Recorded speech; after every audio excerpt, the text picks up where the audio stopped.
Kuhn is the fullback with the first and goal. Kuhn gets the ball. Pile trying his way in for the touchdown. What a great second effort. Here comes the. Y'all don't really want it like that. Here comes the. Y'all don't really want it like that. I said so. I keep big bills up in my heart on the dirty like blood. So ain't got no twist in my head, but I'm still dreadful.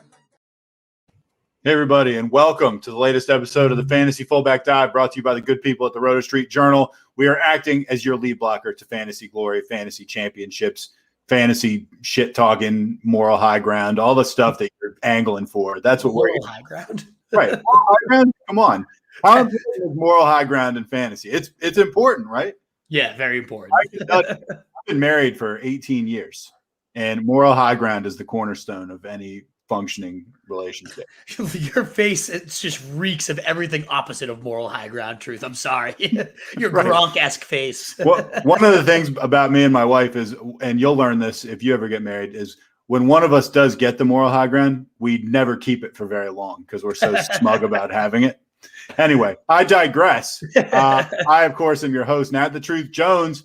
We have not been on the air together in like a week and a half, which seems like an eternity, I got to say. Doesn't it? It really does. With me, as always, the Wolf of Roto Street himself. Wolf, how you doing? Oh, I'm doing fantastic. I know since last Sunday, or not last Sunday, like 2 Sundays ago. It's been crazy. It is weird. It's nice to have a co-host back. It was a busy, crazy schedule last week, a crazy busy schedule this week again because parent-teacher night. So the world's been flipped upside down for these last couple weeks. It will be back to normal, 7 p.m. Eastern time every single weekday next week in our usual 11 a.m. tailgate, followed by the 7:30 tailgate. I don't know if you caught any of the in the car tailgate. I saw a couple minutes of it. I mean, the reason that I couldn't do the show with you is because I wasn't really around, but I did check out on my phone a couple of times. I was like, oh, so that's how we're doing this thing, huh? Desperate times call for desperate measures, but at least you can take solace in Wolfpack that I am here. We'll all be here whenever you need it to get those fantasy football questions answered, no matter what it takes. So, yeah, it felt weird, but it was a great weekend, great blast of a wedding. Shout out to Doyle Murphy, getting married, college roommate, love it. And now we're hopefully next week we'll find some semblance of consistency again after this whirlwind of the last couple weeks. So before we dive in, and I know this is not our usual Thursday slot, hopefully we'll still get some pretty good interaction and views before we start. Give us a like, a love, some positive button smashing, please, before we get started. We'd appreciate it. It helps us get out to more people. You know the drill. Anyway, before we get into the injuries, the higher, lower, the Hail Marys, all that stuff, I want to take like 30 seconds to a minute and rant about my fantasy football team. So I was on cruise control the first 2 weeks, highest scoring team in the league, 2-0, hitting on all cylinders. And other than Cooper Kupp, nobody even really going off, but man, he goes off quite a bit. So, and I had not been bitten by the injury bug. Let me tell you how the injury bug attacked my team this week.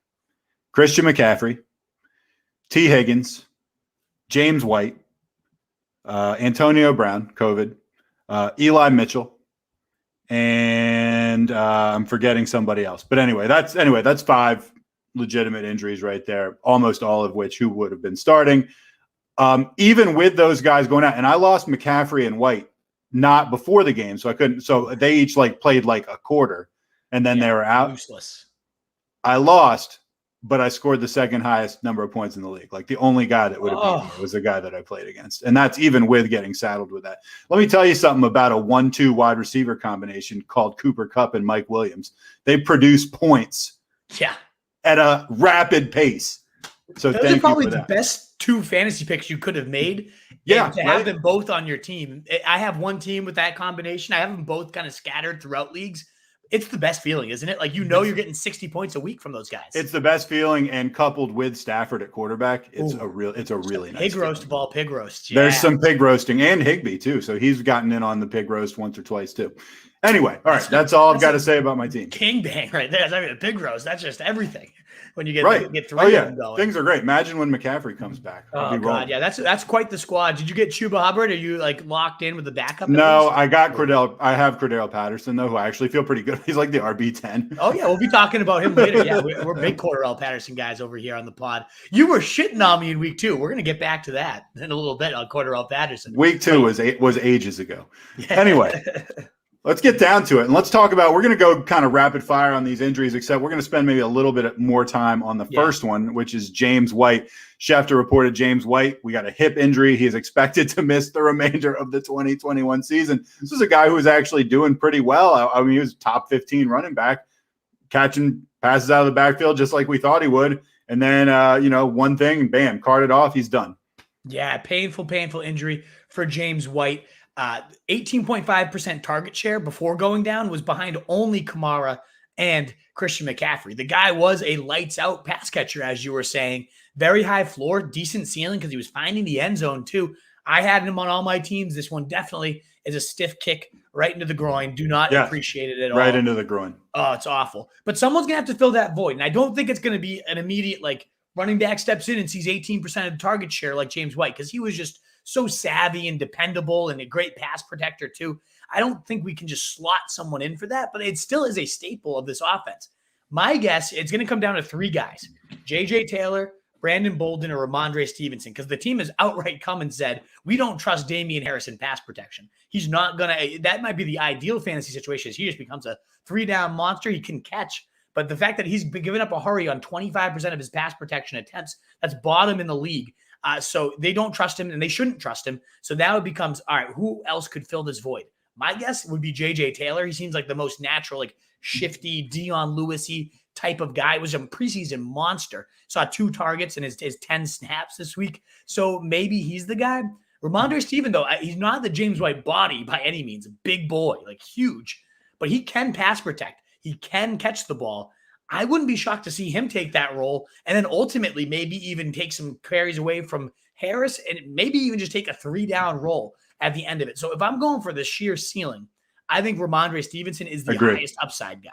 I think J.J. Taylor might be the most natural fit and probably the best bet to get you something. But if you want just pure production, pure upside rather, I would be going for him. And most likely, probably just going to put in Brandon Bolden. He led the team in snaps last week. He is by far their best pass protector. If they're just trying to keep the rookie safe, he will be the guy. But let's see how they play it against the Bucs. You can't really play it safe against Tampa and have any expectation to win the game. They might just fold away and give it to Brandon Bolden.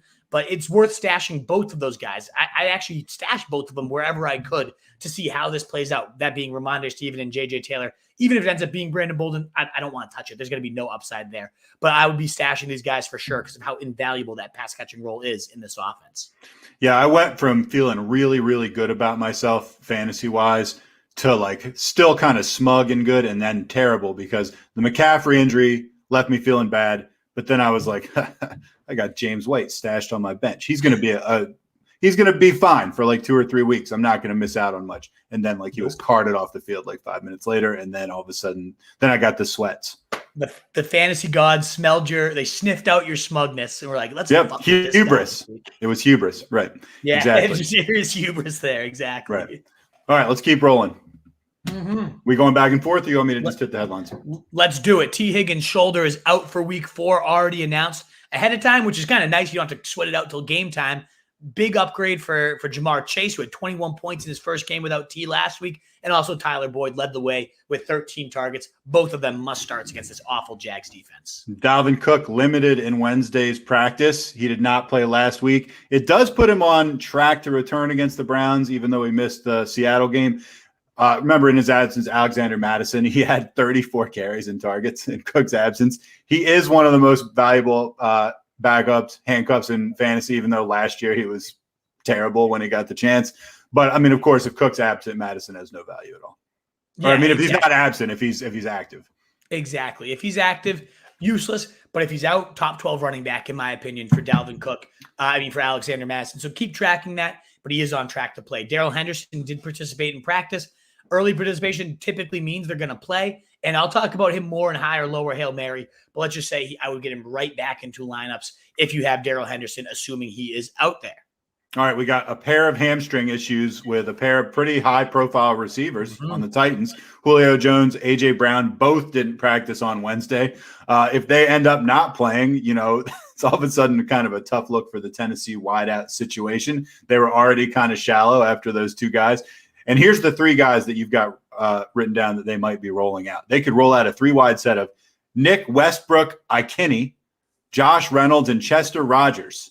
Ooh. Just kind of rolls off your tongue, doesn't it? Oh, yeah. What a beautiful cast of weapons there. Holy crap. Westbrook. Any of those guys you running out to get? No, none of them. Okay. Westbrook did score, as did Chester Rogers. Even still, I don't want anything to do with them. It's a low-volume pass attack. I think all this means is Henry's seeing 35 carries. He's going to run the ball until he pukes, and he's not going to puke because he's a goddamn tank. Yeah. Next up, Eli Mitchell returned to a limited practice with Trey Sermon kind of shitting himself. Wouldn't be shocked to see Eli Mitchell actually take back over that backfield in the most beautiful of matchups. Seattle giving up the most points to running backs. You just saw what Alex Madison did to them. Any running back can do that to them. It could be Eli Mitchell as early as this week. Sticking with the 49ers, George Kittle not practicing Wednesday. Also, he's got a calf injury. It's described as quote-unquote soreness.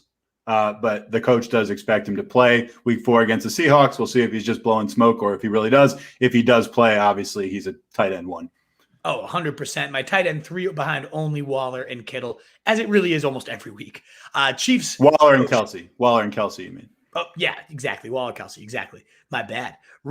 Andy Reid saying it's probably not going to be this week for Josh Gordon. That makes sense. He's got to get into game shape. I wonder what week it's going to be. Reid did say it's going to take a while. Are you going to take any flyers on this guy now? Are you totally I was going to ask you the same question. Oh, God. I mean, how many times can we be made to look like dipshits before we just say, you know what? I'm not interested. And guess what, Wolf? I'm there. I'm not interested. I'm not interested 100%. At all. I'll be looking like a dipshit one more time at least. You give me Chiefs, you give me Mahomes. If there's ever going to be a resurrection, I feel like I said that about him. Here's the trifecta that you need for that: the Chiefs, Mahomes, and some picture of him running where like his muscles are like pulsating and flexed, and then you're just like, okay, I'm in. Look at his pecs. The first thing I Googled as soon as I heard the news was, is Josh Gordon in shape? Just Google that, because then you'll be like, oh, okay, I'm back in. So then I'll be spending a lot of my fab on him. Yeah, exactly. You'll be fabbing and fapping all at once. Seriously, this guy's made me look like a fool like 3 or 4 times. He won a league for me in 2014. So I'll keep going back, right? Whenever the hell it was. I don't remember what year it was. Might have been longer ago than that. Yeah, it was 2013, 9 years ago, was the last time this guy did anything useful or meaningful. And yet, for 9 straight years, we continue to chase. And I'm going to chase again because it's Mahomes and it's Josh Gordon. It's kind of like smoking crack, right? Like you're always chasing that first high. Right. And you know what you're getting into, and you just kind of like it anyways. It's like life's too short to not smoke crack. No, this crack's bad for me, but it's kind of fun. All right. Anyway. I would say this, though. The only thing, I know we're getting long on him, but I would just say I wouldn't blow a ton of money. If somebody in my Holy Cross League just blew $40 to pick him up, no. I got him for free. I picked him up and stashed him for free where I could, but otherwise I'm not going to go blow a ton of my money because it is almost guaranteed to be fool's gold. There's like a 1% chance it hits. The thing is, if it hits, it's going to hit like astronomically. A lot of people saying too, like, oh, we did Russell Wilson last year. He had DK and Tyler Lockett ahead of him. He only has, Tyreek and Kelsey, but this is a much more higher volume pass attack. They need a wide receiver to desperately to draw attention. You see what teams are doing to Tyreek. They're like tripling him and taking him out of the game. If Gordon has anything, he's going to see single coverage, and he probably can beat single coverage of the number 3 corner in most situations. So I think there really is a situation. I'm not like saying it just. Look at us right now. Look at us. We just spent 2 minutes talking about this guy. We can't. He just absorbs us. He's a magnet. We can't stop it. Let's move on before I keep going. Giovanni Bernard not practicing on Wednesday. He's got a knee issue. They say it's a slight MCL sprain. He's considered day-to-day. It's not like a huge shock that he's being held out of practice earlier in the week. We'll see what happens on Friday. We'll probably know more then. He actually was, like, for the first time, a pretty big part of the passing offense in week 3. He got 10 targets in their loss to the Rams. I'm assuming a lot of that was game script. The Bucs are not used to necessarily being behind and having to pass. But they were, and the situation called for it, and we did see the upside of Gio. Yeah, I think this would have been a week where you wouldn't want to use him because I don't see this being a week they're going to need to pass to a running back anyways. But ultimately, it was going to be, if he's out, this is the only really thing that matters about it is Leonard Fournette would have been seeing a ton of work. So ultimately, I'm not a big fan of Gio Bernard. It's more so does Fournette become that much more usable? Should he sit? Gronkowski also not practicing, but he's expected to go. He's going to suit up against his old team, as is Antonio Brown. He's going to be activated from the injured reserve COVID list. Both those guys, I think, have to be in lineups. Much more Gronk. I think he's going to go for the touchdown record. Antonio Brown, though, in my top 27 receivers, I think he's 26 right now, so he should be playable in most situations as well. I'm hesitant with Brown coming off COVID. I saw with so many NBA players when they would come back from COVID and they're okay. Like there was definitely lingering stuff. So we'll see. It's complete speculation. Because I'm so decimated by injuries, I may start the guy anyway, but I don't love him this week, even though generally I love him. I think it's a really fair point, given how Cam, not even just NBA players, plenty of NFL players just weren't the same the rest of the year after having it last year. So that's a really good point, Nat. I absolutely agree. Will Fuller. Julio, we can No, we got to talk about Will Fuller. Will Fuller. Oh. And this is my favorite reason. Like we'll see like so-and-so knee, so-and-so calf. Will Fuller, undisclosed. Missed Wednesday's practice with an injury. It could be anything. What could it be? What a mystery box. What a fun thing. Because with Will Fuller, it could be his whole body. Just a reminder of how fucking annoying Will Fuller Talk is. about guys I'm glad I don't have any stock in. None. Man, I have no none interest. in him. I had no interest. I'm so happy I don't. This one's not an injury, but just a quick note that popped up, and I had to get it on there because it turns me on, is DeAndre Swift. They plan on increasing his looks this coming week. Dan Campbell saying you're going to see him a lot more. He can easily be out there on the first play. That quote makes no sense to me. But the fact that they're going to play him more, he's done enough to earn more volume. Is he really not playing on the first play anyways? Is that really that big of an achievement? I don't know. I guess he hasn't been. But either way, if they start him and just roll him, he's already been the running back 6 or higher in 2 of his 3 weeks, no lower than running back 20, running back 3 in points per game right now. I mean, and now he's going to get more work. Love everything about it. Remember now I projected this guy for like 100 catches and we were both like, wait, that's way too high. What was I thinking? I might have been too low on him at that point. He's killing it. It wasn't crazy. You're right. Yeah, it wasn't crazy. Go ahead. Players returning from IR this week. We got Curtis Samuel, 35% rostered. Worth seeing what he does. I would definitely be sprinting out. All right, running at a light jog to go get this guy. Sprint might have been aggressive, but definitely they have nobody besides besides Terry McLaurin, a little bit of Logan Thomas, but McKissick, they're clearly not sold on this year. I think Curtis Samuel could come right in, see 8 to 10 targets on a weekly basis as a great player. And then Bateman as well, an offense that, Sammy Watkins has seen 25% of the targets in 3 straight weeks. I don't think they want that to be the case. I think they want someone else to set up because Watkins has done nothing on that high target share. I think Bateman could easily, as early as he probably won't play this week, but by week 5, become that move the chain weapon they've been missing for so long for Lamar Jackson. Really think he could have a big, meaningful impact at only 14% rostered right now. Would be really looking to get either of these guys. I ran out and picked up Bateman for nothing. I was happy to get him. I mean, did you see Hollywood drop like 2 touchdown passes last week? Exactly, right? I mean, the ball hit him right in the hands. He's running wide open and dropping the ball. So it's encouraging because the scheme is getting these receivers open. Lamar's delivering some nice balls. Hopefully Bateman can actually catch him though. That's that. They'll have a huge edge of the competition. Such a big part of being a wide receiver. Yeah, pretty big. All right, Giants wide receivers. Darius Slayton didn't practice Wednesday. Sterling Shepard didn't practice Wednesday. Now, I mean, obviously the Giants are a dumpster fire, but both of these guys have had their moments.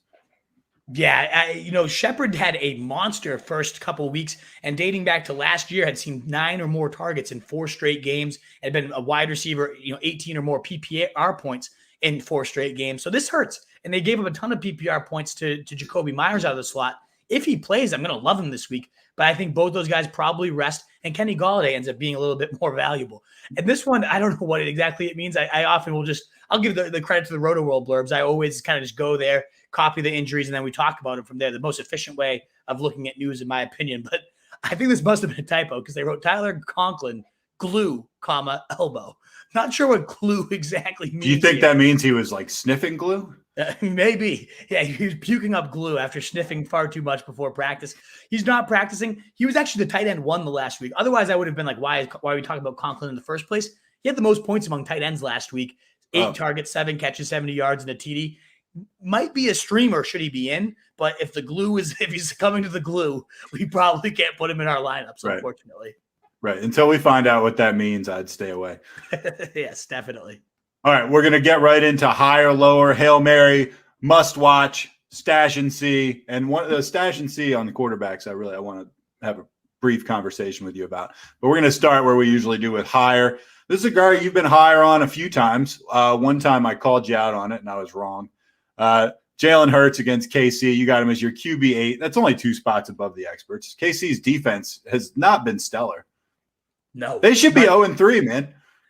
They really could and should be. They get up the second most points to QBs. You have to chase points against them. You have to be aggressive. And I think that's exactly what the Eagles are going to do. And like you said, the last time I was higher on Hurts, he looked amazing at 29 fantasy points. No, he was playing incredible. The Falcons. Yeah, it was the Falcons. But what's crazy about him is he's looked like crap the last couple of weeks. And yet he is still scoring 22 and 23 fantasy points and been a top 10 QB in both of those weeks. So as bad as he's looked, like if that's his floor, he's going to be a top 10 QB, and now he gets the best possible matchup. I love Jalen Hurts this week. I would have a very hard time sitting him for almost any quarterback in the NFL. It's the Konami upside that you talk about all the time. It's so real. It's like it almost feels gross and like unfair because it doesn't really represent the real game at all. Like he looked horrible these last 2 weeks and is a top 10 quarterback still. But hey, that's what it is. That's the scoring we play with. So you got to milk it. The fact that Stafford, who I have, as I said before, and I got for $1 in an auction, is so high on the quarterback rankings without doing that is a real testament to what a great season he's having because he has no Konami upside, and I think he's the QB4 right now. Right, absolutely. I mean, Hurts is really the only Konami guy alongside, of course, Lamar Jackson. Look at the top 12. We got Derek Carr, like Kirk Cousins. We have stats. Derek Carr. Top 12 QB. Yeah, MVP, your boy. He's looked really good, man. He has. He's a league in passing. He is killing it. It's crazy. Yeah. What a year. I did not see that coming. Listen, I've not been on the Carr bandwagon for at least 4 years. No, I didn't think I'd ever get back on it. And what choice do we have at this point? He's pushing the ball downfield. He's looking great. Good. The Raiders, did you have the Raiders pegged as a 3-0 team? I sure didn't. And they beat 3 teams that were 10 and had 10 plus wins last year. That's the first time a team's ever gone 3-0 against teams that had 10 or more wins the season before. First time in history, in NFL history. Wow. Crazy. Derek Carr, baby. Derek Carr. He might win MVP this year, Nat. He might actually win MVP if he keeps this up. I'm going to temper my expectations. I don't want to jinx it. Yeah, exactly. All right, Ryan Tannehill. Oh, by the way, I like Stafford as MVP. Ryan Tannehill going against the Jets. Quarterback 18. That's 5 spots below the experts. It's the Jets. Why don't you love Ryan Tannehill here? Because his whole receiving core is like on the morgue table? Pretty much. I mean, what else do you need? You read the trio of receivers earlier, Nat. Like Chester Rogers. You don't like Chester Rogers? Josh Reynolds, something Westbrook creature. I have no idea. Westbrook hyphen something. Exactly. And the Jets have actually sneakily been a good pass defense. I don't know how they have nobody of note in their secondary, but they're giving up the second fewest points to QBs. My theory on why is because they're giving up an enormous amount of points to running backs. And you have Derrick Henry in your backfield. Like I said, there's no reason he doesn't see 30. Not a terrible theory this next week. And Tannehill's been QB 24 or worse in 2 of his 3 weeks. He had 3 touchdowns last week. Okay. Looked okay. But there's no upside here. How is he ahead of guys like Joe Burrow, Sam Darnold, Derek Carr? He's ranked ahead of in the ECR. It makes no sense to me. Even if he had his main receivers, like I ranked him here with thinking Julio Jones was going to be at least in. And now that he's out, I might bump him even further down the list. There's no interest at all. Do not start Tannehill this week, please.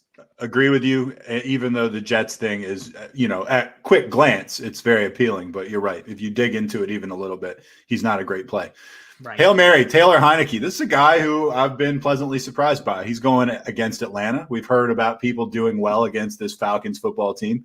You got him as your QB 16. He's only 6% rostered. Yeah, his 2 starts, he has 21 and 23 fantasy points. He's been a top 12 QB in every start, and similar to Jalen Hurts, he hasn't really looked especially good in either of them, but He runs. He's ran for a touchdown in both of them. He gets Atlanta, who's giving up the third most points to QBs. So, and this was against the Buffalo Bills. He had 23 points, like a pretty solid defense on only 212 pass yards. Again, showing you how important Konami upside is. Against Atlanta, these playmakers are going to have a field day. Heineke's probably going to put up 25 to 30 fantasy points. I mean, everybody was comfortable streaming Daniel Jones last week against Atlanta. He had 16. He did okay. Heineke's going to put up 25 to 30, and he's only 6% owned. I would have him in my heart lineup in a heartbeat over Ryan Tannehill and a lot of others. So one of my favorite streams of all for QB right now. All right, stash and see. Oh, yeah. Trey Lance. I wanted to talk to you about this for a second. He's on my bench. I have a bench filled with extremely good bench players, many of them being injured. I've had to pick up. I'm all of a sudden thin at running back without McCaffrey, without James White. I've considered dropping Lance a couple times. I haven't done it. But, I mean, look, even if Lance was healthy, I wouldn't be starting him over Stafford. No way. Yeah, your situation's tricky because you have Stafford and you like you're saying, like, no matter how good Lance is looking, I don't know that you ever bench Stafford. So your situation, I mean, you agree with that, right? Like, I mean, I don't care what we're looking at for Lance. We can't be expecting him to do what Matt Stafford's doing. Probably not. But here's the deal, too. Like, he does have – there's no reason to think this guy doesn't have Mahomesian upside still when Mahomes was a rookie. He still has that Konami – we're seeing it on a weekly basis. He's a great rusher. He's a powerful rusher. He's going in the goal line packages. I like that. I love all of that. He's got the cannon arm and all of these weapons. Now that Ayuk is back and looking solid, now that Debo's looking like an absolute monster, and Kittle, of course, we know who Kittle is. You got the weapons. You got the play caller who's going to milk every drop of you. If and when he takes over, I'm telling you, like, maybe you will consider him over Stafford depending on the weeks, especially considering that playoff schedule. Houston, Atlanta, and Tennessee, 3 of the bottom 5 defenses against quarterbacks and just in general. Even if it means just holding him from your opponents, like, okay. I have this feeling that's better than whoever you probably have out there. Maybe your waiver wire is a little bit more shallow and you need the depth and you have to cut bait. But to me, even if you're not starting him, I wouldn't want to be facing him. Let's put it that way. Okay. That's a compelling argument, actually. Must watch. Can Justin Fields rebound in a smash spot, or is he just pure booty cheeks under Matt Nagy? How long do you think Nagy's got before he's out of here? The sooner the better. He is awful. He is atrocious. How do you get Justin Fields, one of the best throwers on the run, one of the most athletic quarterbacks we've had in the league other than Michael Vick and RG3, the fastest 40 time, and you don't design a single run, a single bootleg? You put him behind your awful offensive line. Like, that's the advantage this guy has, is he can kind of mask your shitty-ass offensive line, but you put him there. And yes, Fields didn't look good. Like, I'm not going to say and excuse Fields and say it's all Matt Nagy. He didn't do his part either. But Matt Nagy did not set him up for success at all, to the point that, like, people are conspiring that Nagy wants him to fail and, like, wants to prove that Andy Dalton was the right play. I don't get it. It doesn't make any sense to me.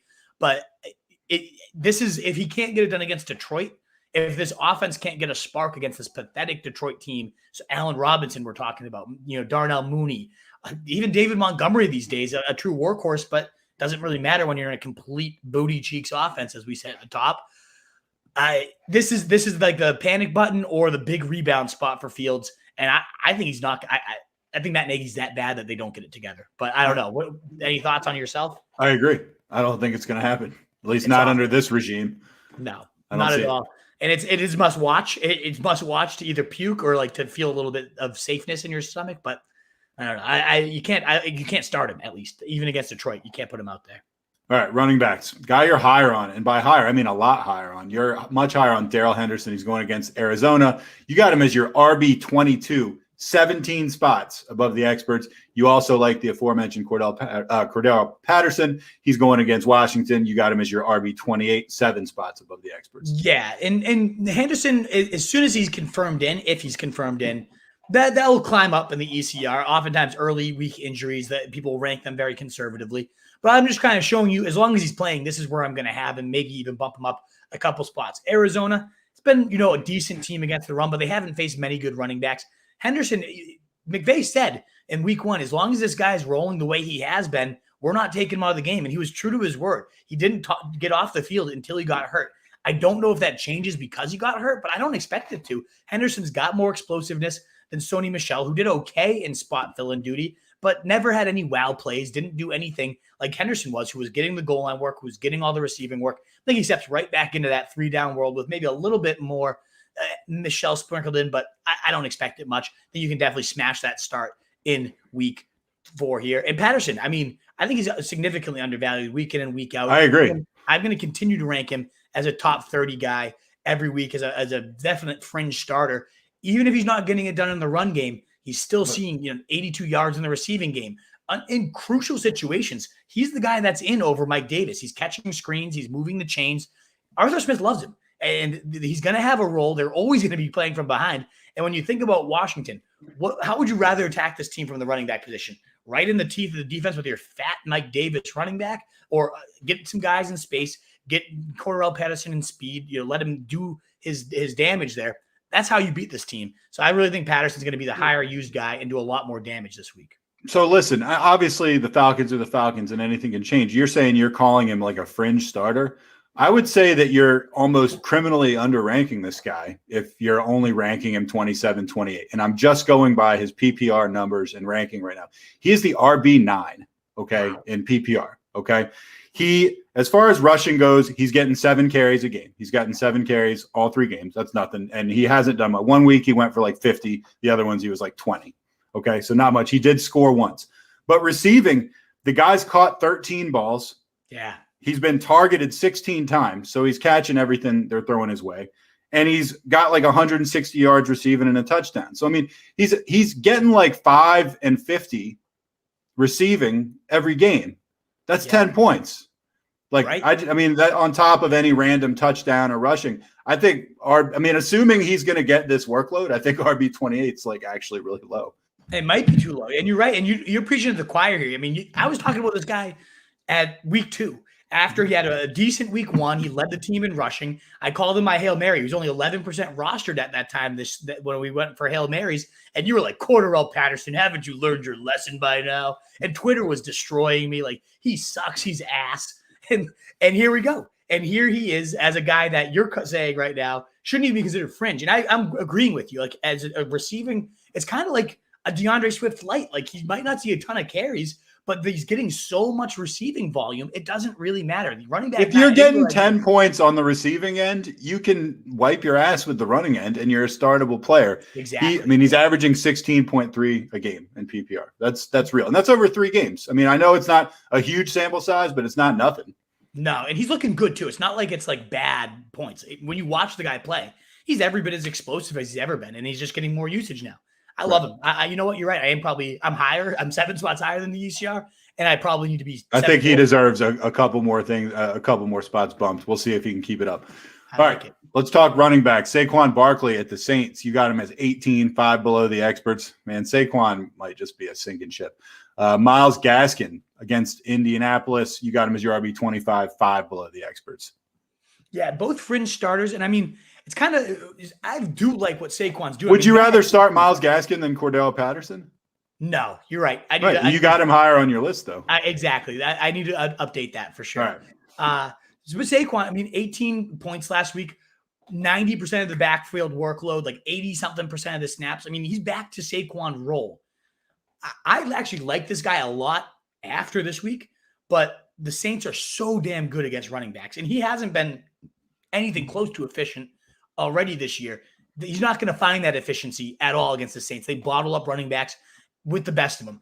The one thing that might help him beat this lower ranking is the receiving work. 6 for 43 and a touchdown last week, and they might not have no one else to throw to, depending on what the Shepard and Slayton situation is. So that could end up bailing him out, but I'm nervous about it, more so for the matchup. And then if he does suck like I expect him to, I would actually be going in and trying to buy low as hard as I could because he's starting to regain that explosiveness.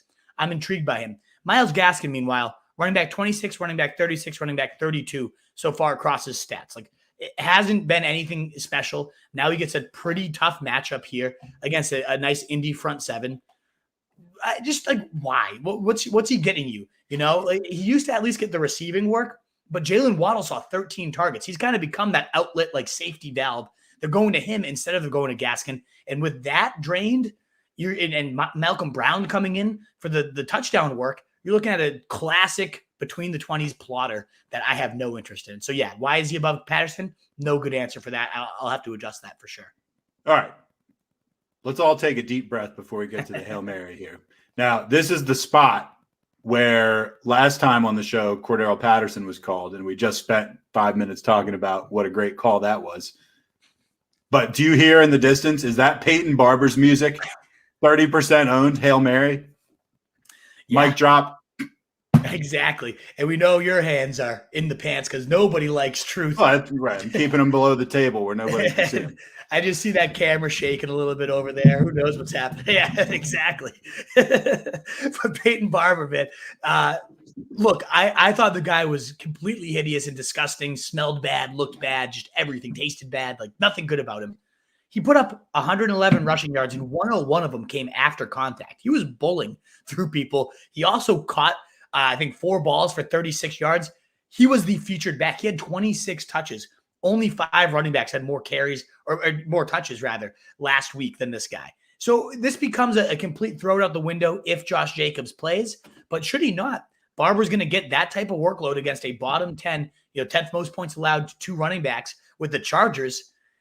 He could be a great streamer yet again because Gruden loves him. He's shockingly looked better than I expected. I think he can be started. And even if Jacobs plays, like, do they ease him in because Barber looked so good? I think that becomes a 3-headed nightmare and you couldn't trust anybody. I think if you're look, I know there's an ongoing gag that I love Peyton Barber, but if you're even entertaining starting Peyton Barber as part of a platoon, you're just absolutely kidding yourself. Like, if he's the featured guy, okay, I'll be like, well, we saw it last week. If you're saying like, oh, maybe they'll ease this guy back in, Peyton Barber is a viable play, I completely disagree with that. I'm not sure if that's what you're saying or not. I don't know. Yeah, if Jacobs playing, you really can't trust him. I guess what makes this a tough Hail Mary is they play on Monday night. So I don't know if we're going to have any type of clue heading into Sunday. And that makes it an even tougher guy to sit and wait for. Maybe flex and you can have like Renfro as a backup plan, which obviously is not sexy either, but it's something. It's tricky. You might even want to consider going with one of these stash and C's. I know I labeled them stash and C's, but they could also be Hail Marys this week. All right. Well, stash and C's, you got JJ Taylor, 2% roster. We talked about him before, and or Ramondre Stevenson at 10%, who we also talked about before. You also are mentioning Alex Collins. Yeah. The 2 Pats games, again, just to reiterate, 18.5% target share for James White. One of those 2 guys could easily step in and get it. It might just end up being Brandon Bolden and we all throw up. My guess is J.J. Taylor. In a game where they're going to be chasing points, if Taylor becomes that James White guy, he might catch 7-8 balls. So I actually sneaky like J.J. Taylor. He's a guy, if you want to wait for Peyton Barber, and you might have some more news as Sunday night approaches about what Josh Jacobs' status is. I like him. And then Alex Collins was a stash and see. It's kind of like that kind of massive handcuff upside. He'd be the early down back if something happens to Carson, who did get a little bit banged up this last week. I think Collins would have that. He's the guy that everyone would go like Chuba Hubbard this week and throw $30-$40 at. So if you have bench trash, you might as well just cut him, see what happens. If Carson went down, you'd be very happy that you had Collins ahead of the pack. I know that he's supposed to be Chuba Hubbard. He's Chubba Hubbard. That sounds way, way better. It does. I agree with you 100%. It's like the Hubba Bubba Bubblegum. Chubba Hubbard. Yeah, I mean, I get it. To his face, I wouldn't call him something he didn't want to be called. But on this show, he's going to be Chubba Hubbard.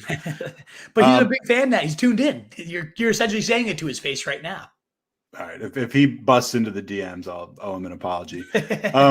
All right, the must-watch. And last week's must-watch were Ken Henry, Aaron Jones, and Najee rebound. There was some rebounding going on. Well, that's what I loved about it. That's why I keep putting it in. When I say last week, it was 2 weeks. It was 2 weeks ago, right? But there was some rebounding. There was like these must-watches, these Hail Marys. We were on fire with the running back position, right? This week, who, if anyone, is the 49ers running back? Who do you think? My guess would be Eli Mitchell. He looked better so far than Sermon, who didn't do much. But at the end of the day, I don't really know. Like, who can ever know? And it might end up being a gross committee. I mean, they had Kyle Juszczyk involved with like 40% of the touches. Todd Gurley? Yeah. Todd Gurley. Is that actually a rumor happening right now? I just started it right now on the show. So you heard it here first, Gurley to the 49ers, baby. Workhorse back. I really think the answer to this backfield is going to end up being Jeff Wilson. If people don't have him stashed yet, he's only 19% rostered. He can go in your IR if you do IR things. Even if you don't, I think you should own this guy. He was the leading rusher last year, 10 touchdowns last year, was 10th in the NFL. And that beautiful stretch run we talk about, the Texans, the Tennessee Titans, and the Falcons, beautiful stretch run. He was a league winner last year down the stretch.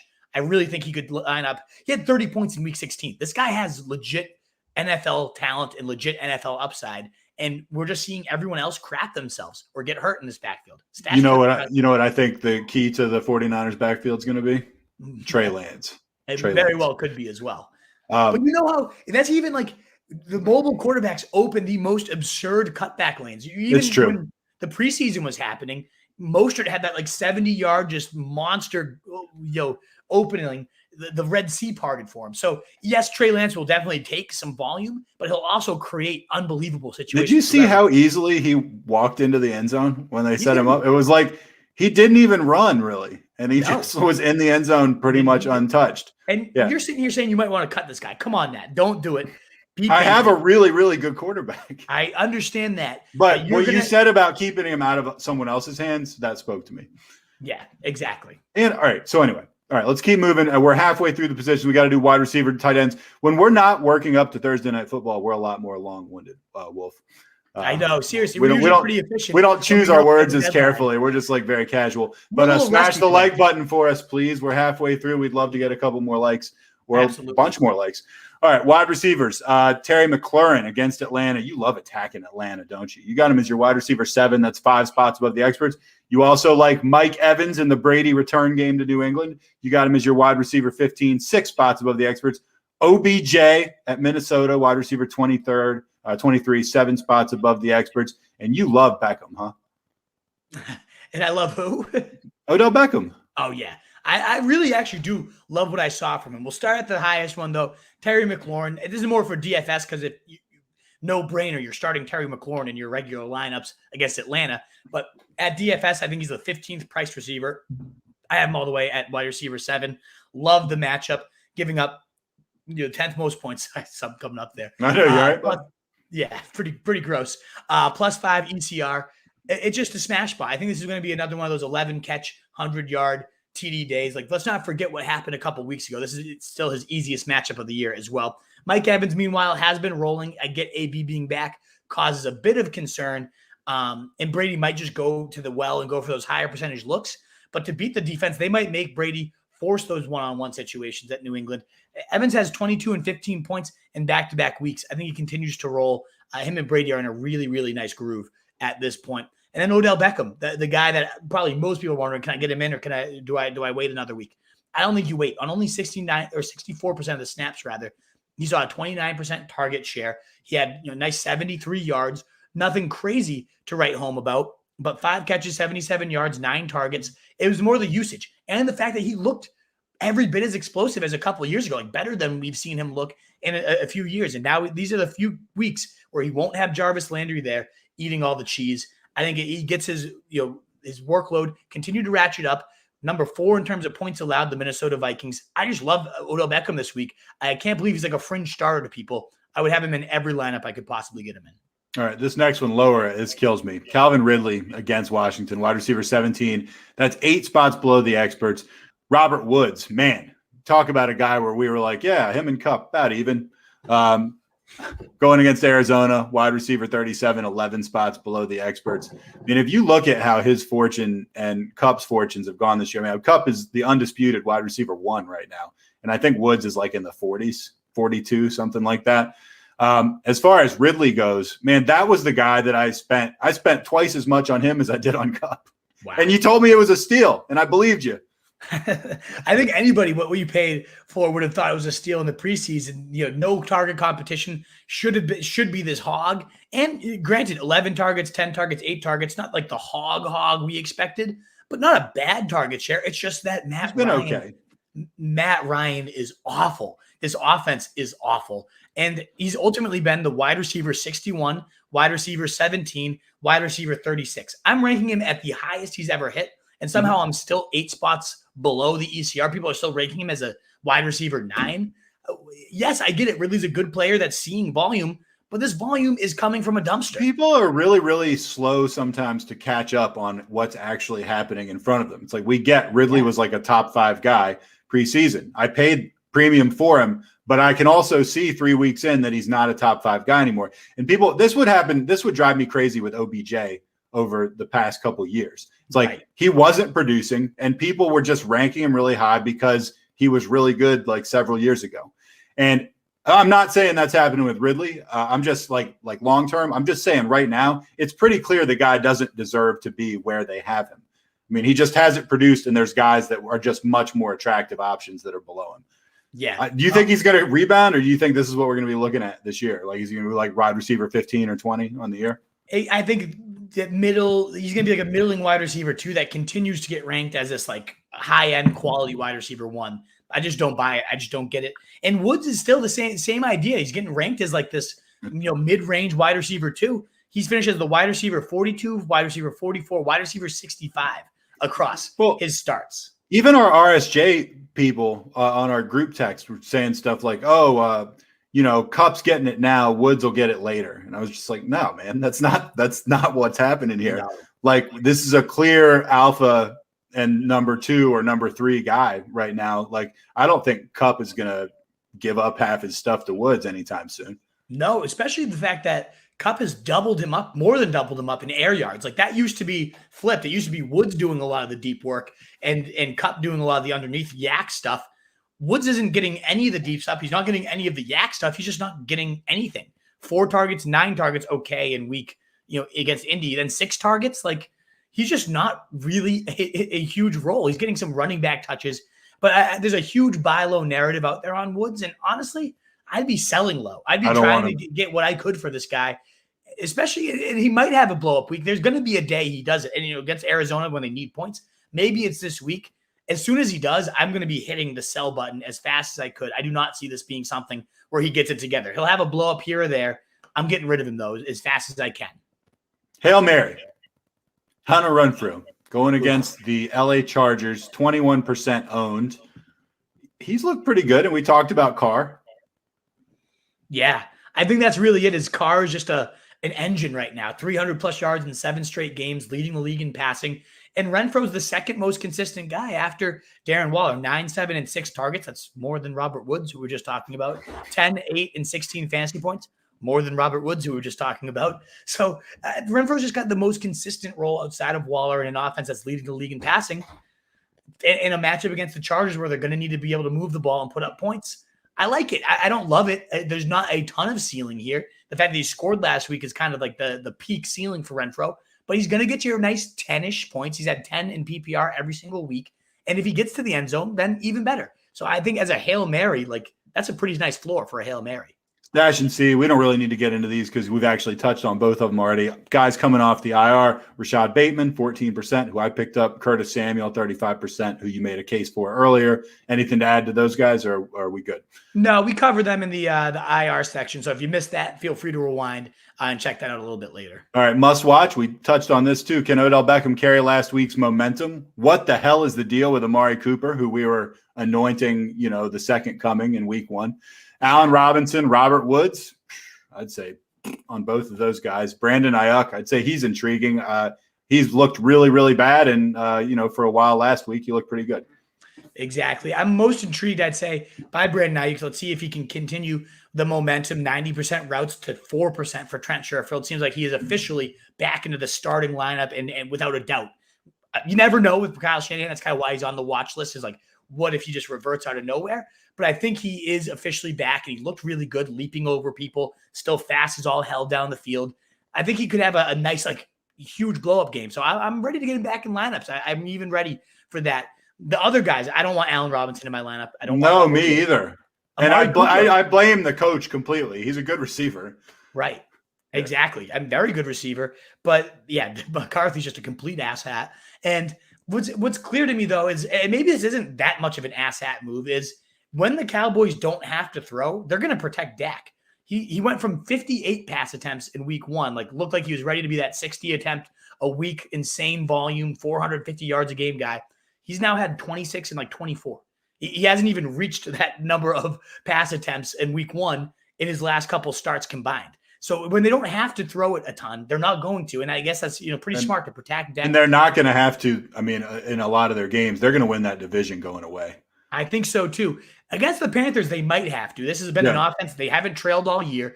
They've put up some points, but both of these teams seem to want to be slow and methodical when they can. So I think this is going to be a slow and methodical game where we get about 30 pass attempts from Dak.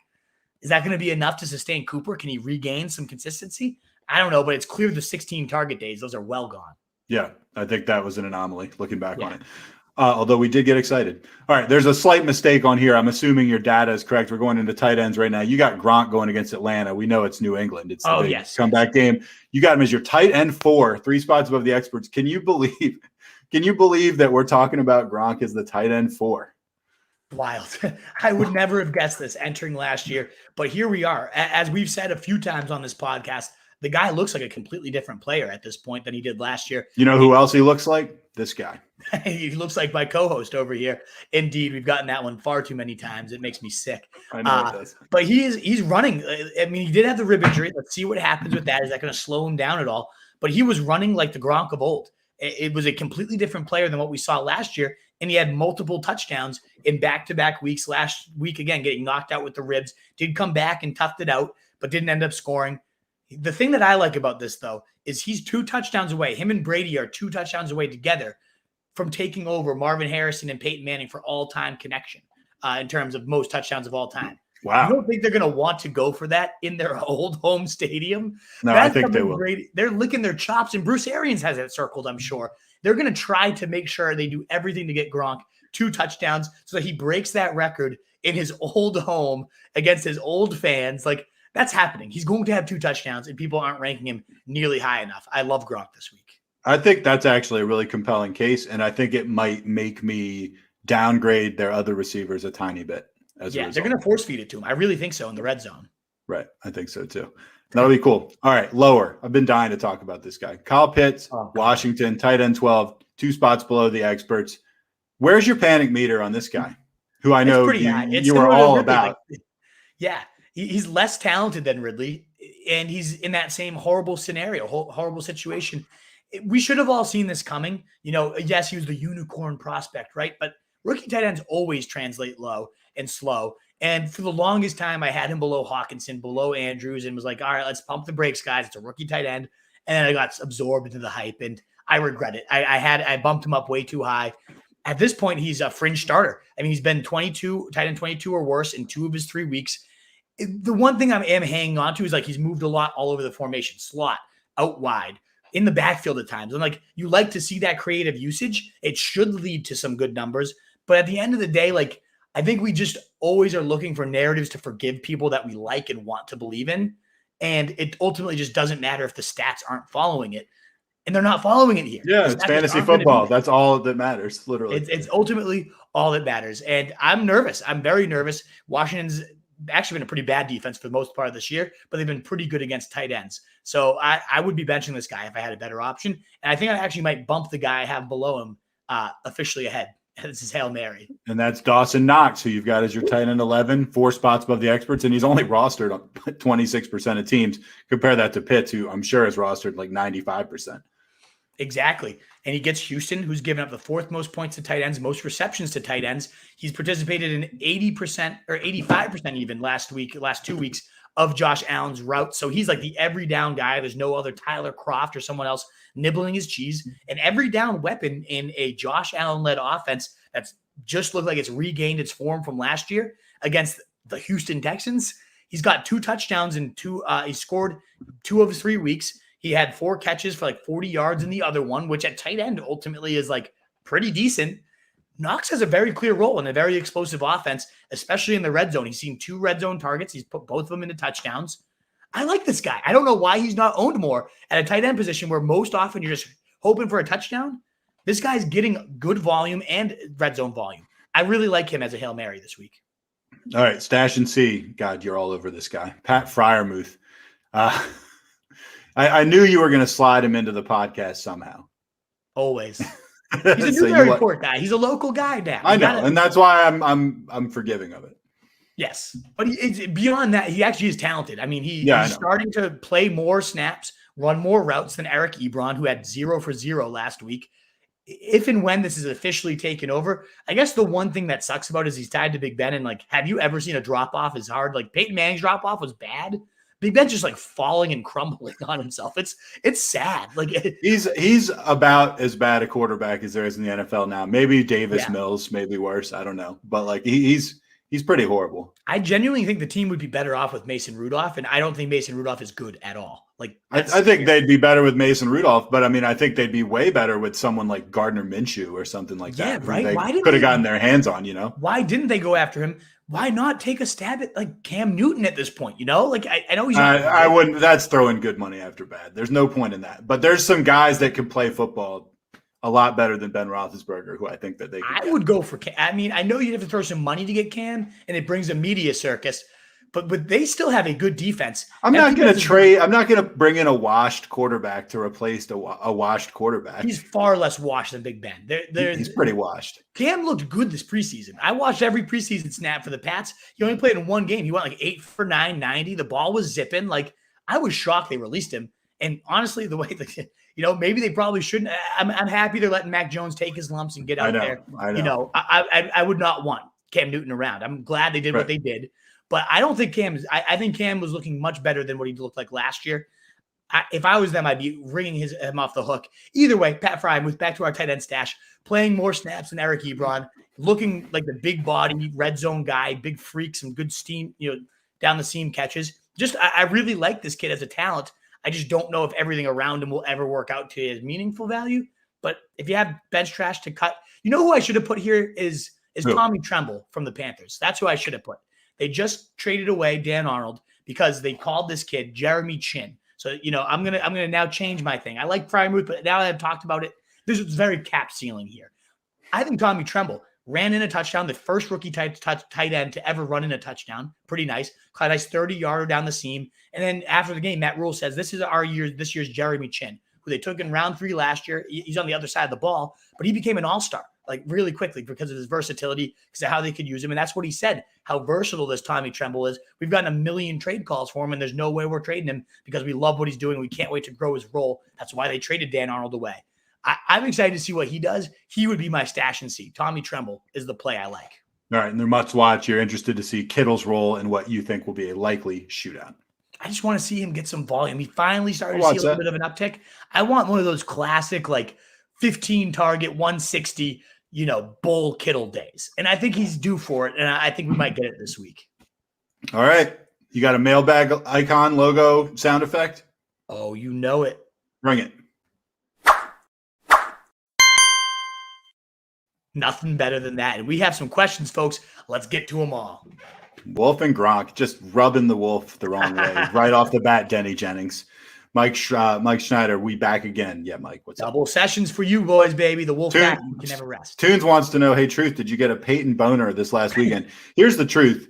I had no idea that – here's the thing. The gag is so deep now in RSJ about me loving Peyton Barber that I find out more about what this guy does than almost any other player. Like, certainly any player that's not on my fantasy team. Like, as soon, there's a group text that I get all the time, and there's just all these comments. Oh, where's the truth? Like, Peyton Barber's going up. I didn't even know if they were serious. I didn't know what his numbers were until the next day. So no, I didn't get one last weekend. I suppose I'm happy the guy did a good job. But yes, people keep me in the loop about Peyton Barber. That's probably a weight I'm going to be carrying for the rest of my life. Suppose you're happy. This is the equivalent of Viagra for you. That Peyton Barber's going off. Mike Schneider, 1-2 in all my leagues. Time to turn it around. Damn, Schneider. You're 1-2. A legend, too. This is a big one. I mean, I know I'm not telling you anything, but 2-2, a lot different than 1-3. So it absolutely is, Schneider. Be honest with me, too. Give me the brutal feedback, because I know you're one of our best fans. Like, did we steer you wrong on any set starts? Have you just had bad injury luck? Like, I know a lot of teams that looked great to start the year it's been a brutal injury year. And it seems like the teams that have injuries, they're all piled on to the same teams like yours was last week, Truth. So let us know, Schneider, what's going on? Like, if it can help us get better, if we've steered you wrong at all. Are you getting unlucky? You getting blown out? Like I said, I lost this week, but I had the second most points in the league. Are you getting screwed, or are you just bad? All right. Ben Tomzik, AB or Devontae Smith, half PPR. Not sure if you got it on the last stream. I was watching Squid Game. Dude, I watched Squid Game too. What is Squid Game? It's this like Korean show on Netflix. It's weird as hell. It sounds very weird. I would probably roll. I'm kind of out on Devonta till I see it again. I think AB against his former, 2-week employer. Oh, right. I forgot he was the former. Yeah, team. there's going to be some spite there. Brady's going to want to get him in there too. So I'm going to go there as well. All right. Denny Jennings. Ben Tomzik, he said to roll with AB. Yep. And he said it again. There we go. Tomzik says Tyson, Sermon, or Mitchell, PPR. I'll throw up. I think we wait this one out and see what 49ers guy is getting the positive love, who's starting. My guess is that's going to be Mitchell. But, against Seattle, I think whoever's the starting running back for the 49ers is significantly better than Tyson Williams and chasing this Ravens shitstorm. I want nothing to do with that. Rico wants to know, is Bateman a great stash? I wouldn't call him great. I mean, he could be. He's got his profile is like elite. Stephon Diggs comparison, 95th percentile on JJ Zacharyason's model, who I trust him. I love his stuff. So, I mean, there's some elite stuff here. Can he get it together? Is he healthy? Is there going to be enough passing volume in the first place? All factors that might keep him from being great, but certainly he should be owned. Like, he should be on a team. So if you have trash to cut, go get him. Godwin or Lamb? I would. Ooh. Remember, I think you're talking about all these guys that you think might get extra targets for Tampa Bay. It's got to come at the expense of somebody, right? That's the hardest part with Tampa Bay when they're all healthy. I have CeeDee Lamb at 11 and Godwin at 13. I think that's the play. Lamb is kind of the safer one, and Carolina just lost a bunch of corners. So, yeah, I mean, I love Godwin. But man, you got to be the safest of them all. For the Tampa Bay, but I think I'd go Lamb here. I don't know. You got a great receiving core, by the way, if you're thinking about benching one of these guys. How are you benching one of those guys? Good for you. Yeah. Mike Duty. I'm buying Bateman. He's a good route runner. I agree. The routes, the moving the chain ability, I like it. Mike Schneider says my redraft team is falling apart. Players underperforming, injuries hitting, and waivers being bad. So it sounds like there's a lot of reasons, and none of them too good. Yeah. Picked up Gordon. Oh, boy. Mike, I'm pulling for you. Picked up Gordon. Who knows? Maybe something will happen. And I mean, I say that. I really am. Look, I want Josh Gordon to succeed. I'm just not willing to put my neck out there anymore.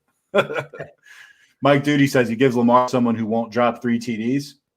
And he also said on air too, Mike Duty. We're in a full agreement with you. That's why Bateman does have some real upside, in my opinion. And also says flash Gordon one more time. Fingers crossed.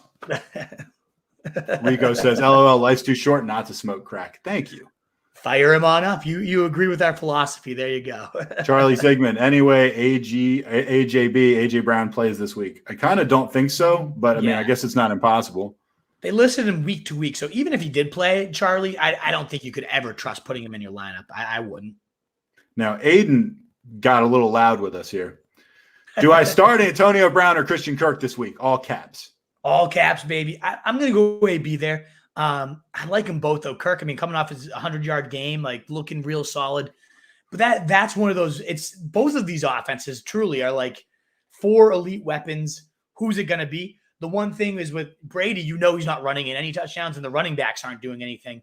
Whereas the Cardinals, Kyler Murray might run for the scores. They sometimes give it to James Conner. There's much more.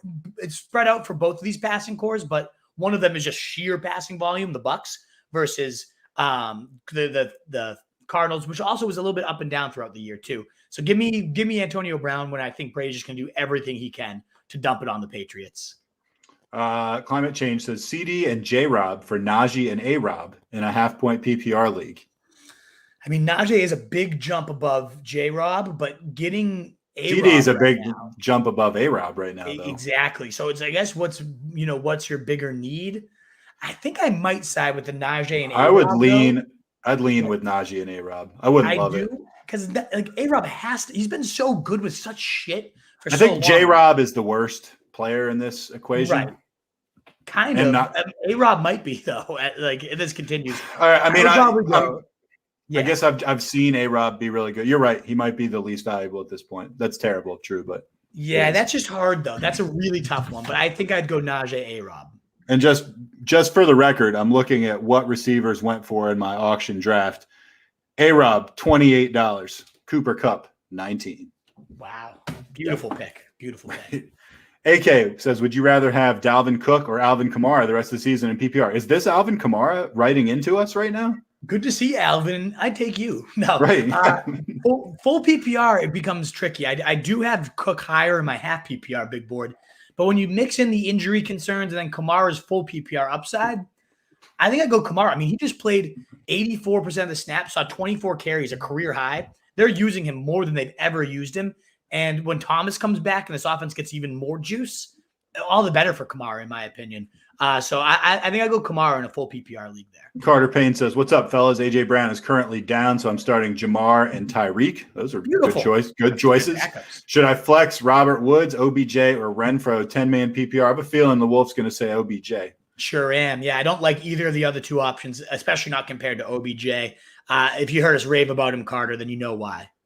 Noah Drondle, if I trade Gibson, Ridley, and A.J. Brown for Tyreek Hill, Josh Allen, and Saquon Barkley, do I win that trade? Yes. Yeah, 100%. Yeah, of course you do. A.J. Brown is dinged up trash at this point. Ridley is healthy trash. Right. I mean, if you play Ridley with Josh Allen or Ridley with Tyreek, I mean, it's a clear, huge advantage there. Right. I'd rather have Barkley over Gibson, and I know, that's pretty close. But it's like kind of like A.J. Brown for Josh Allen straight up at this point, 100%. Yeah. So I would definitely pull that trigger, Noah, and get those three. But it's worse than that, though. I mean, Josh Allen for A.J. Brown straight up, but I mean, you also won both of the other legs of the exactly. Trade. So, that's a win. That's a big win of a trade. And Carter agrees. Yeah. Tell me that's a joke. Right. Exactly. SJ says, I traded DK and Tyson Williams for Zeke. Who won? I would say it always depends on team need. Yeah, I'd have to see your team. Tyson means nothing to me. It almost comes down to DK versus Zeke straight up. I'd probably side with the running back. Zeke's look damn good. Like I know Pollard's nibbled at his cheese a little bit, but even still, he's dominating. I'd probably go to the Zeke side here. Pollard and Zeke had like essentially an even carry split for the Eagles game, didn't they? 2 weeks ago, it was 18 and 16. I think Zeke had a little bit of a bigger edge. So I saw a graphic. It wasn't that very end of the game, but it was like early fourth quarter, and they had even carries. And they both. So maybe Zeke got some at the end of the game. I don't know. They both had good yards per carry. Now Zeke scored twice, but they both were like rushing for like 5.5 yards a carry. They're both really good players. Yeah. I mean, and that's going to be their game plan when they can execute it, is just to get 35, 40 running back touches. So I think it can be sustainable. It just becomes down to those weeks where they are humming it like 60 times, because you are going to get those every now and again. Then it becomes, all right, who is it? So yeah, that's tricky. Start Kirk Cousins or Joe Burrow this week for PPR. I have a hard time benching Kirk. I mean, they've been such an efficient offense. I think what's his name? Kubiak. I think it's Kirk Kubiak, whatever the Kubiak son is. He's been a great offensive coordinator. Cousins has had his best year of his career to start so far. And to me, that's just going to continue to roll. I do like Burrow against the Jags, but I also think, if and when they can, they're going to feed Mixon 35 times and try to bleed clock. So I like Cousins. I think that game, they're going to need him to throw more. So give me Cousins. Just looked up the box score for the Cowboys game. It was 17 carries for Zeke, 11 for Pollard. When I saw the graphic, it was 11-11. They both averaged 5.5 yards a carry. So he pounded out like 6 more carries at the end. So he finished the game. Yeah. But still, that's like a 60-40 split. It is really close, right? Yeah. Jose wants to know, do you recommend picking Stevenson or JJ Taylor? You like Stevenson a little more, right?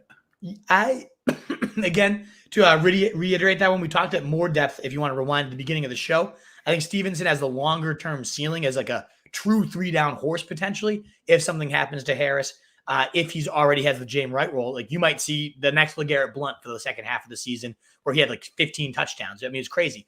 That's the upside. If I need something usable or like who I think is the better bet, I do think Taylor might become the better bet to be James White. But if I have the choice between them and I just want to stash and I want upside, it's Stevenson for me. All right. What running back should I target if I shipped Miles Sanders and Corey Davis? I don't think anybody's like chomping at the bit to get either of those guys. Miles Sanders just saw 3 carries. Trust me, I have him on my roster. I wish I could thought those are better of him in Septimus.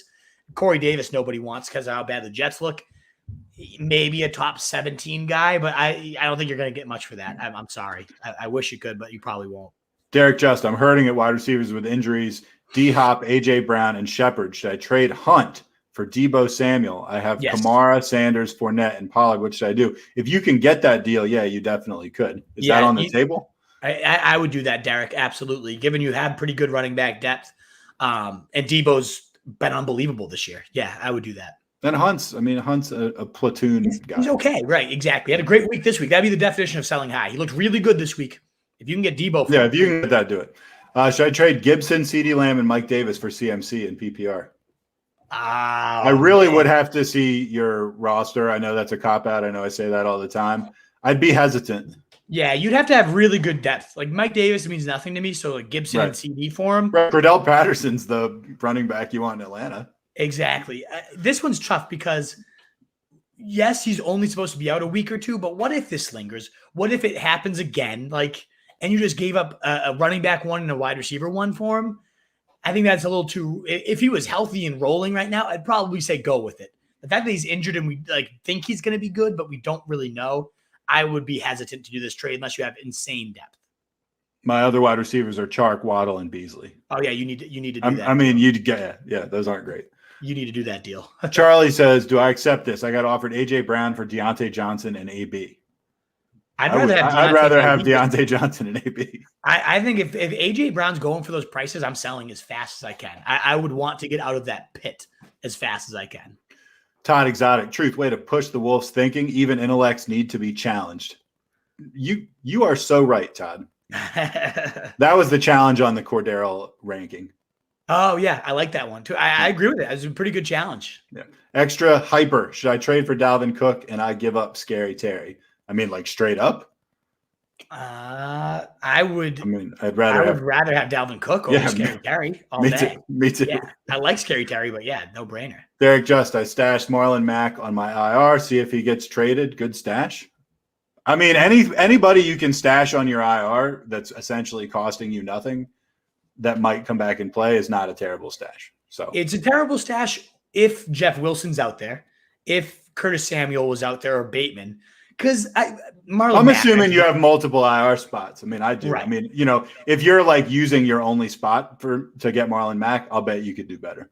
You can probably do better. I get it. Like he might get traded, but where is he going to get traded that he has actual value? Where is he going to be a starter or a secondary guy even that actually uses him? He's coming off an Achilles. He's a healthy scratch for a reason. Like I'm sure he's not looking that good. Who's even trading for him? Like who is out there lining up to get Marlon Mack right now? I get the logic because it's like, oh, maybe this guy emerges. But Derek, I don't see a world where Marlon Mack comes into any value this year. Wes says, hey, Wolf and Gronk's dad. Just to be clear. That's good. I'm old. I'm not old enough to be Gronk's dad. I like that. That's the right one. Thank you. Traded away M. Gordon, Debo, and Rob Woods for DeAndre Hopkins and OBJ. Did I win? My skill players are Keenan Allen, Javonte, Chuba, Mixon, Pollard, AB, Corey Davis, and Wilson, who's on the IR. I think you definitely won. I think I like your side a lot better. Obviously we love Hopkins, one of the best receivers to ever do it. OBJ, I think, is really rounding into form. I regret you having to get rid of Debo, but other than that, I'm not attached to Gordon. I'm not attached to Woods. Unless Woods has this epic turnaround. And granted, maybe he could. I know we've spent the whole pod shitting on him, but I really do think, as you were saying in truth, it's clear cut. Cooper Kupp's the alpha, the Breakfast Club narrative. He ate breakfast with Stafford every day. I remember you texted me that as soon as they said it on the broadcast. And speaking of which, since you're going to give me shit about the Cordero Patterson comment after week one, you were very dismissive of my breakfast narrative. I loved it. I said, "This." You kind of like laughed it off, and then after week two, you were like, "Oh shit, this guy's serious." I think you might have thought I was being snarky, truth. But truly, when I was like, why would I ever take that info ahead of time, I would have taken him everywhere. I actually meant that. Like, if you eat breakfast with someone every fucking day, you must love them. Like, that's a tough time. Well, I mean, it's true. Like, of course you're gonna if it's a tie, of course you're gonna throw it to your buddy. Exactly. If I had known that, I think you probably thought I was being a snarky asshole when I replied to you, and I probably was. I did think that. Would have taken him everywhere. But all that to say, Wes, I think you won that trade, barring a massive Robert Woods rebound, and I don't think that's happening. Reminder, folks, if you don't mind getting that thumbs up as we continue to rip through your questions, it would be greatly appreciated. And consider, if you like this content, hitting that subscribe, turning on the bell so you can always find us. I don't know what's going on lately, but when we start the shows, we're having very low numbers. They're not feeding it out early. So that's why if you get your bell on, we can get you guys here for the whole show. It'd be awesome. I also think some people just see us answering questions and they come in for that too. I get it. But still, we'd love to see more of you for the beginning parts of the shows as well. So subscriptions, bell gang, turn it on and give us that like. It helps us get out to more people. Kevin Rice says, "Sup boys, we going A-Rob or Odell this week? Does it depend on if your matchup seems like an easy win or not?"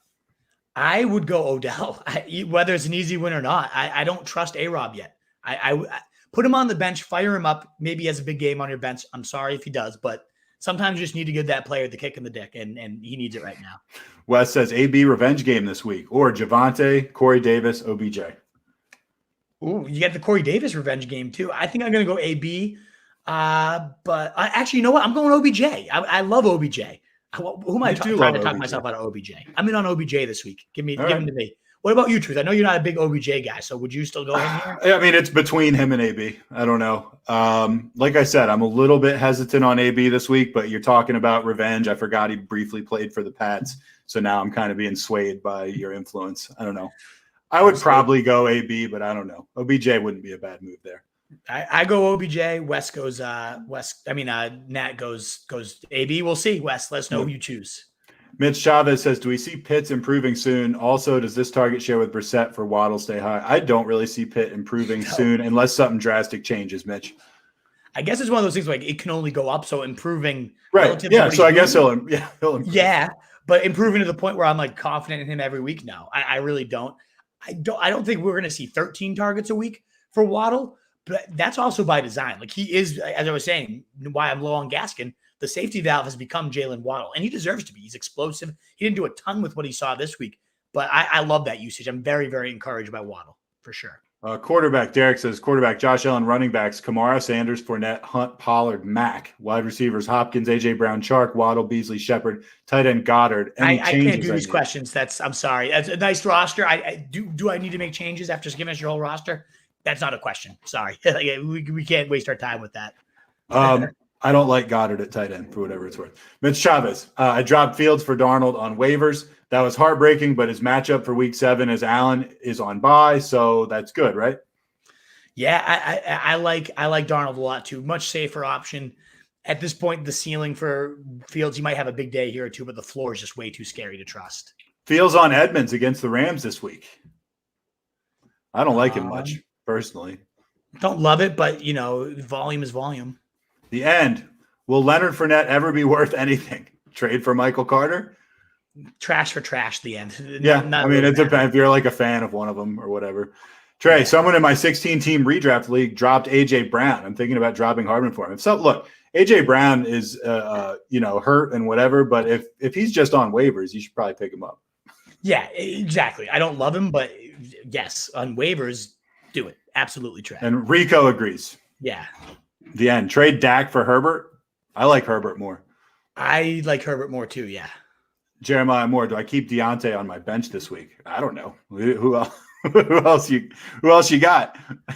He's such a consistent target share, and it was clear how lost Big Ben was without him. So I'd probably play Deontay, even as bad as Big Ben's looked, no matter what, whenever he's out there. So yeah, it is getting close to let's cut this at 9:30.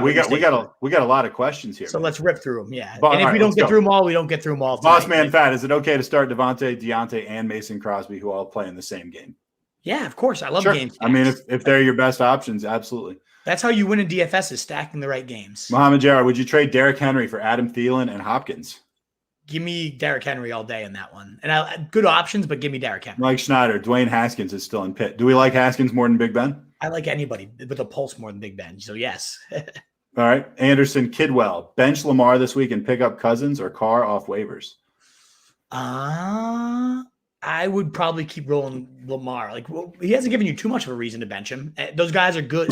I mean, those guys are definitely safer, but I would still roll out Lamar. Mike Clay, start J-Rob tomorrow with Eckler, then flex Henderson, Mitchell, Javonte, Tyson on the bench. I know you're not big on Mitchell, but he was limited today, which bodes well. I think he's the clear-cut guy if he goes against Seattle.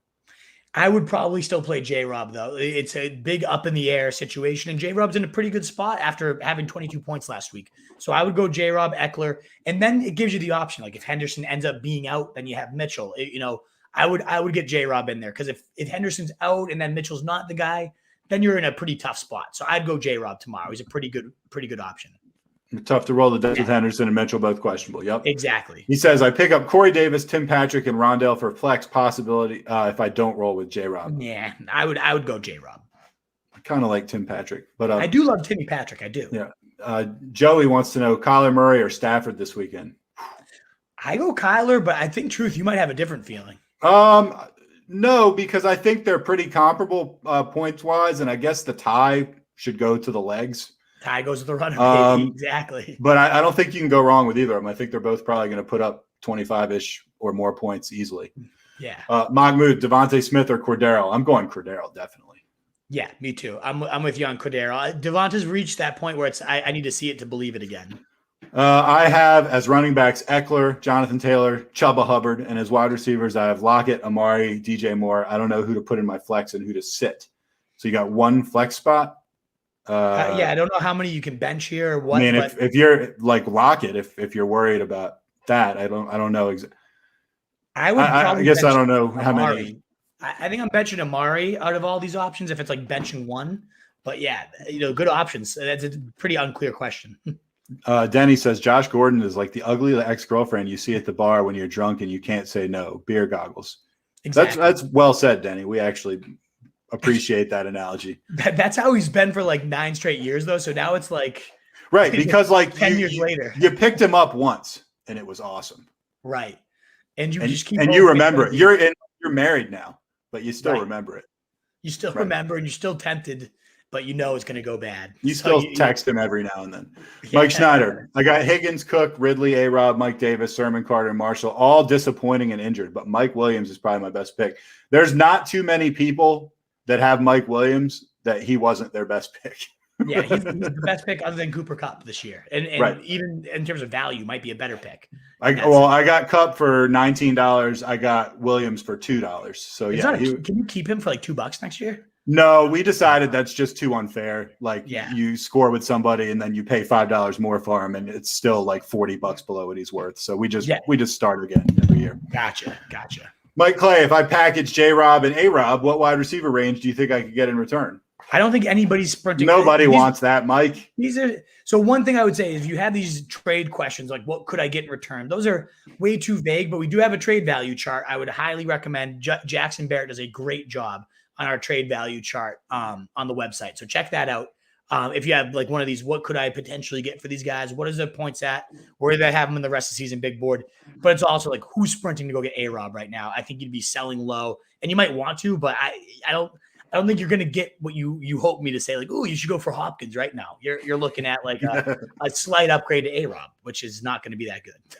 Michael Schneider, my dynasty league, had a bad week 1 because of my Packers stack. Last week I lost by 5 points to the top team just because of Zeke. Yeah, those are the breaks, luck, man. Bad luck. Sarah, good to hear. Oh, good. We're going to get to answer Sarah before we get off the air. Sarah Riley, half-point PPR, Miles Sanders, Mike Davis, or Javonte Williams. Ugh. I got to go Miles there. I'm still, Javonte is going to be that guy for you eventually, but for right now, it's still Miles.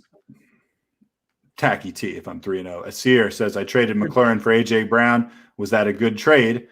No. I have Antonio Gibson also, so I did not want to limit my upside by having McLaren as well. I definitely would prefer McLaren to A.J. Brown. 100%. I wish I could tell you otherwise, but we're not going to sugarcoat it to make you come back. That's a bad trade. I'm sorry, Asir.